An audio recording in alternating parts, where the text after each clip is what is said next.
There are people who fail, and then there are people who are rejected. Not once, not twice, but so many times that eventually they start to believe it. That maybe they were never meant to succeed. Jack Ma knew that feeling, not as a moment, but as a life. He wasn't the smartest, he wasn't the strongest, he wasn't the most talented. In fact, he was the one people overlooked, the one people ignored, the one people said no to, again and again. And yet, that same man would one day build a company so powerful, it would change the way millions of people live. So the question is not, how did he succeed? The real question is, how do you keep going when the world keeps telling you, you are not enough? This is not just a success story. This is the story of rejection that refused to win.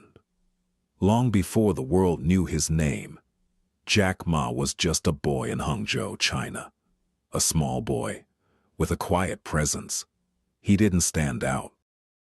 Not in school, not in talent, not in confidence. If anything, he blended into the background.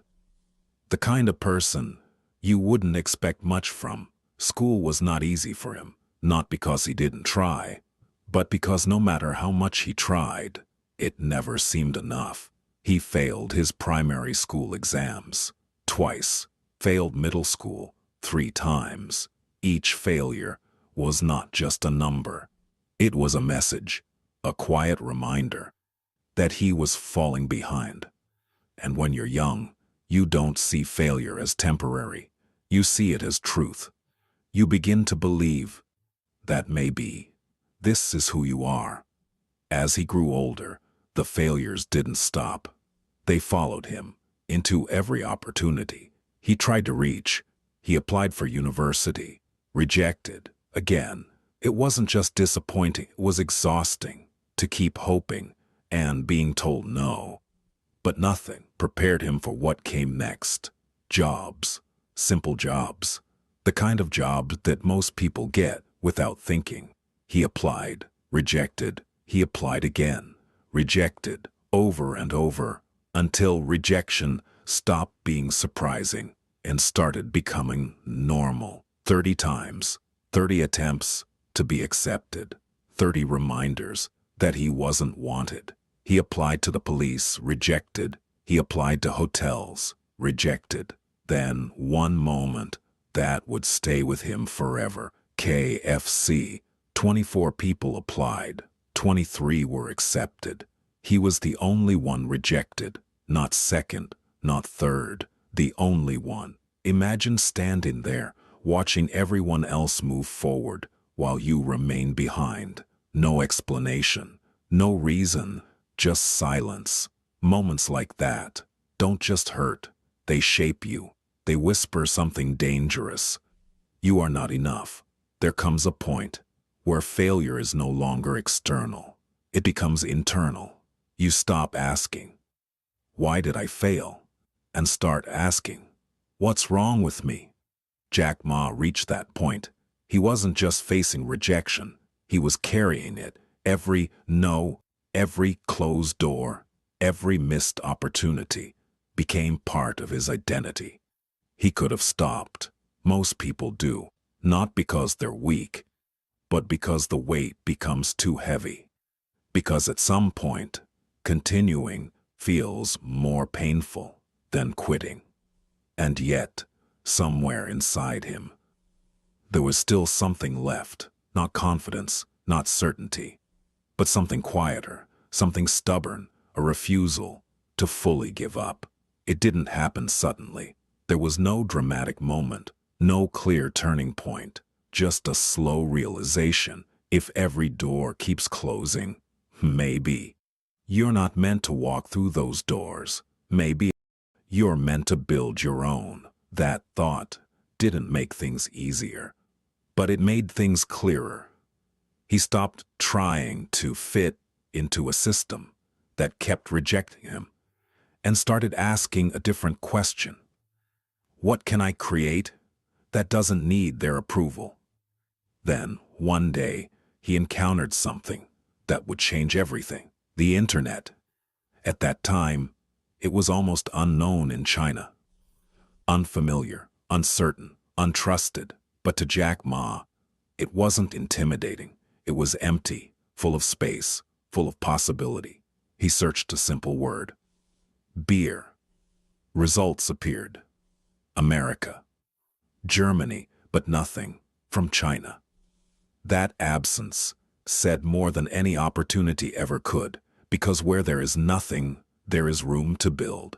For the first time in his life, he didn't see rejection, he saw potential. He returned home, not with certainty, but with an idea. And ideas are fragile, especially when no one believes in them. He began building what would become Alibaba, with no experience in technology, no money, no connections, only belief, and belief is often the loneliest place to stand. People doubted him. They didn't just question the idea, they questioned him. Who are you to build this? Why would this work? This is impossible. He heard it all, and yet he continued, not because he knew it would succeed, but because for the first time, he wasn't asking for permission. Years passed, no success, no profit, only uncertainty. His team began to question. Investors hesitated. The world remained unconvinced.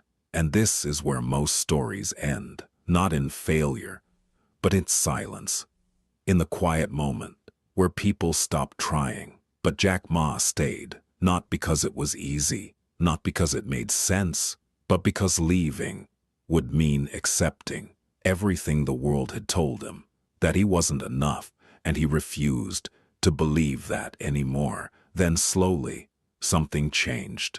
Growth, small at first, then undeniable. Alibaba began to expand. More users, more trust, more belief. The same world that once rejected him began to notice him, and then it couldn't ignore him. Jack Ma, the man who couldn't get a job, became a billionaire, not because he was the best, but because he didn't stop. But his story was never about wealth. It was about proof. Proof that rejection is not a verdict, that failure is not identity, that being overlooked does not mean being worthless. His life became a message for anyone who has ever been told no, for anyone who has ever felt behind, for anyone who has ever questioned their own value. Because the truth is, the world will reject you, not once, not twice, but many times. And in those moments, you will have a choice to believe them or to keep going. Jack Ma was not chosen. He was not accepted. He was not expected to succeed, and yet he did. Not because the world changed, but because he did not stop. That is the real difference. Not talent, not intelligence, not opportunity, but persistence. Because sometimes the only thing standing between failure and success is the decision to try one more time.